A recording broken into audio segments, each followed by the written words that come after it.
teman-teman, sebelum kita memasuki materi, alangkah baiknya kita perkenalan terlebih dahulu. Perkenalkan, nama saya Hasa Sifa Unnazah dengan NPM 202151152 dari kelas pendidikan matematika 2020B dengan dosen pengampu Bapak Deni Jamil MPD. Di sini kita akan belajar bersama-sama tentang teorema Pythagoras. Sebelum kita berlanjut ke latihan soal, maka kita harus mengetahui terlebih dahulu apa itu pengertian Pythagoras.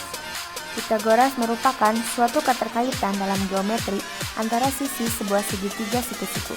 Teorema ini dinamakan menurut filsuf Yunani abad ke-6 sebelum Masehi, Pythagoras. Setelah kita mengetahui tentang pengertian dari Pythagoras, maka sekarang waktunya kita mengetahui tentang sejarah Pythagoras. Pythagoras adalah seorang ahli filsafat dan matematika yang lahir tahun 570 sebelum Masehi di Pulau Samos atau Turki. Pythagoras juga disebut sebagai bapak bilangan. Dia memberikan sumbangan yang penting dalam bidang filsafat dan keagamaan pada akhir abad ke-36 sebelum Masehi. Kehidupan dan ajarannya tidak begitu jelas akibat banyak legenda dan kisah-kisah buatan mengenai dirinya. Salah satu peninggalan Pythagoras yang terkenal adalah teorema Pythagoras yang menyatakan kuadrat hipotenusa dari segitiga siku-siku adalah sama dengan jumlah kuadrat dari kaki-kakinya atau siku-sikunya.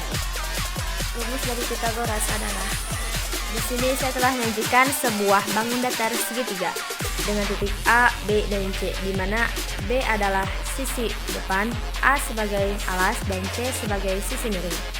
Maka rumusnya adalah C pangkat 2 sama dengan A pangkat 2 ditambah B pangkat 2, maka C sama dengan akar dari A pangkat 2 ditambah B pangkat 2. Dan A pangkat 2 sama dengan C pangkat 2 dikurangi B pangkat 2, maka A sama dengan akar dari C pangkat 2 dikurangi B pangkat 2. Dan yang terakhir untuk B pangkat 2 sama dengan C pangkat 2 dikurangi A pangkat 2, maka B sama dengan akar dari C pangkat 2 dikurangi A pangkat 2.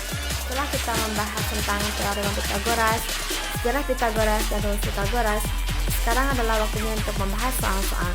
Untuk contoh soal yang pertama yaitu sebuah tiang tingginya 12 meter berdiri tegak di atas tanah datar. Dari ujung atas yang ditarik seutas tali ke sebuah patok pada tanah. Jika panjang tali 15 meter, maka jarak patok dengan pangkal tiang bagian bawah adalah. Pembahasannya adalah untuk tiang sebagai sisi depan sepanjang 12 meter dan untuk tali sebagai sisi miring sepanjang 15 meter. Maka yang ditanyakan adalah patok dan patok sebagai alas. Maka rumusnya adalah, dan yang ditanyakan di sini adalah jarak patok. Maka jarak patok dimisahkan dengan JP dan tiang dimisahkan dengan G dan tali dimisahkan dengan P. Maka JP pangkat 2 sama dengan P pangkat 2 dikurangi G pangkat 2. Maka JP pangkat 2 sama dengan 15 pangkat 2 dikurangi 12 pangkat 2. JP sama dengan akar dari 15 pangkat 2 dikurangi 12 pangkat 2. Maka JP sama dengan akar dari 225 dikurangi 144. Maka JP sama dengan akar dari 81. Maka JP sama dengan 9.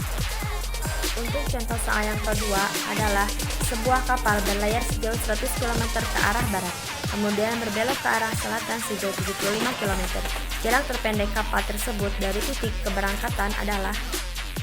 Sebagai pembahasan, kita berangkat dari titik ke sebelah barat sejauh 100 km itu sebagai alas, dan berbelok ke sebelah selatan sejauh 75 km itu sebagai sisi depan, dan yang ditanyakan adalah jarak terpendek. Jarak terpendek sebagai sisi miring.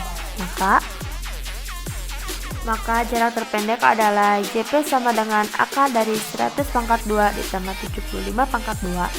Maka JP sama dengan akar dari 10.000 ditambah 5.625.